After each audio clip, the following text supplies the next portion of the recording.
Hello बच्चों, let's read the question. Question में assertion दिया है, रीजन दिया है, उसके बेसिस पे चार ऑप्शंस है, उसमें से मोस्ट एप्रोप्रिएट ऑप्शन सिलेक्ट करना है। असर्शन दिया है temperature coefficient of one step reaction में बी नेगेटिव। रीजन दिया है that the rate of the reaction having a negative order with respect to the reactant decreases with increasing the concentration of the reactant. And options दिए हैं that if both A and R are true, R is the correct explanation of A and R are true, R is not the correct explanation of A is true, R is false, A is false, R is true. तो ये चार options आपको दिए गए हैं।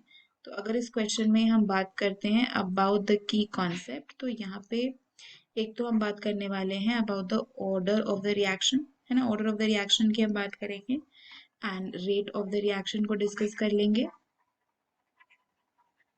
And temperature dependence की भी हम बात करने वाले हैं कि रेट ऑफ द रिएक्शन और टेम्परेचर का क्या रिलेशनशिप होता है।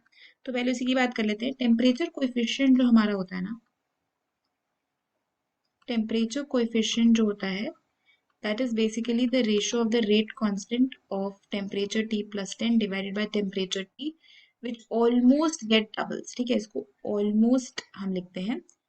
It almost doubles when there is a 10 degree rise in temperature in a reaction। अगर 10 degree rise in temperature हम करते हैं तो rate of the reaction जो है वो almost double हो जाता है।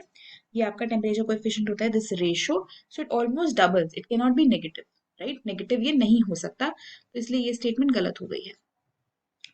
अब अगर आपके पास कोई रिएक्शन का रेट है, suppose you have a reaction A plus B giving C plus D, और इसका जो रेट लॉ एक्सप्रेशन है उसमें रेट दिया है ए की पावर -1 बी की पावर 2। ये रेट ऑफ द रिएक्शन दिया हुआ है बिकॉज जो ऑर्डर है it can be negative, zero, fractional और पॉजिटिव, एनीथिंग। ठीक है, तो नेगेटिव हो सकता है। तो अगर आप इसको देखो तो आप कैसे लिखोगे, के बी स्क्वायर डिवाइडेड बाई ए। तो यहाँ से क्या समझ में आ रहा है कि जो रेट है वो कॉन्सेंट्रेशन ऑफ ए के इनवर्सली प्रोपोर्शनल है। तो अगर ए की कॉन्सेंट्रेशन को बढ़ाया जाएगा तो rate of the reaction will decrease and vice versa. तो यही ये स्टेटमेंट रीजन की कहना चाह रही है, जो कि ट्रू हो जाएगी कि अगर एक किसी रिएक्टेंट के पास नेगेटिव ऑर्डर है, मतलब उस पर्टिकुलर रिएक्टेंट के रिस्पेक्ट में ऑर्डर नेगेटिव है, तो जब उस रिएक्टेंट की कॉन्सेंट्रेशन डिक्रीज होगी तो रेट इंक्रीज हो जाएगा एंड वाइस वर्सा।